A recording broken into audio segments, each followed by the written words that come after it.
Mumbai Tug brought to you by Sunny's World. Pune's Pride Sunny's World, life in funshine. Resort weddings, events, restaurants, adventure wellness. Sunny's World, perfect destination for every occasion. पहिले 40 मिनिटं कुठे दिली? पहिले 20 मिनिटं हे बोलले आणि आपण 20 मिनिटं नाही बघा एवढ्यात संपला असता आता. मला तुमचा हिशेब दाखवा 20 मिनिटाचा 40 मिनिटाचा हिशेब दाखवा. चला एका मिनिटात मी रस्ता रोको मागतो. मला 40 मिनिटं दाखवा आधी. मला खोटं बोलायचं नाही, खोटं बोलायचं नाही. हे 40 मिनिटं असं गेलं ना. जरा जबाबदारीने बोलायचा. पुन्हा बोलायला फायदा नाही तुम्हाला. जबाबदारीने बोलायचा. काय समजताय स्वतःला? काय करून घेणार? बेमुदत करणार आहे. काय करणार आहे? काय करणार आहे?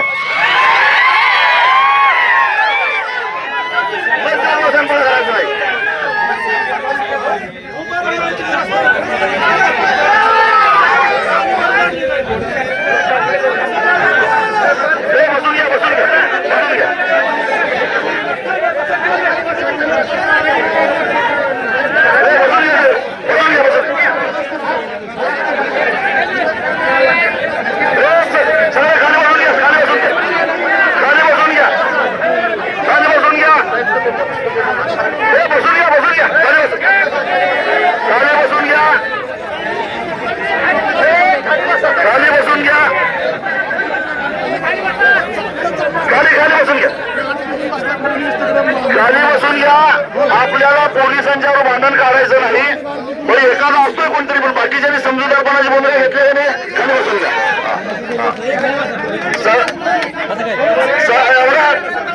पोलिसांनी सुद्धा समजूतदारपणाची भूमिका घेतल्या.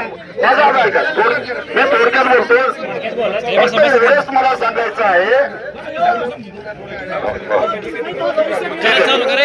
खाली बसा, खाली बसा, तुम्ही खाली बसा.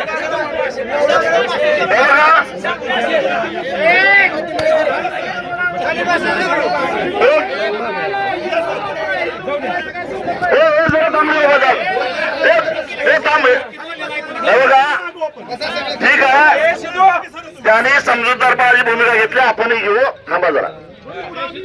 काय पोलिसांना माझी विनंती आहे, एखादा अपघात झाल्यानंतर थोडा वेळ थांबतोय की नाही, आपण रस्ता बंद होतोय की नाही?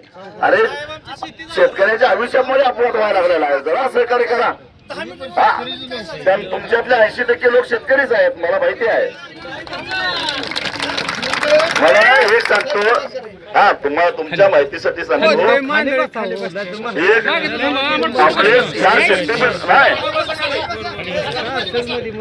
एक किस्सा सांगतो तुम्हाला.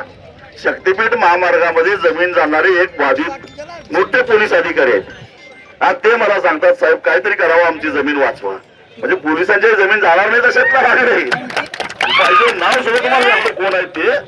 आणि IPS अधिकारी आहेत ते, साधे सुधे पण नाही.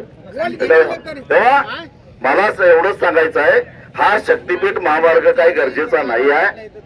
सरकारला पाहिजे असेल तर नागपूर रत्नागिरी हा जो हायवे आहे तो रुंद करावा.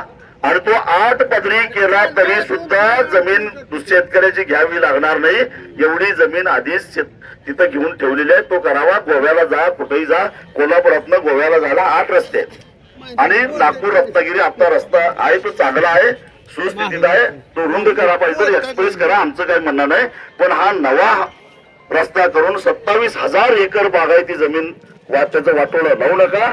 शेतकऱ्याला तुमच्या गावामध्ये मागच्या 3 वर्षामध्ये जे खरेदी विक्रीचे व्यवहार झालेले आहेत त्यातले 50 व्यवहार बाजूला काढायचे, त्याची सरासरी काढायची.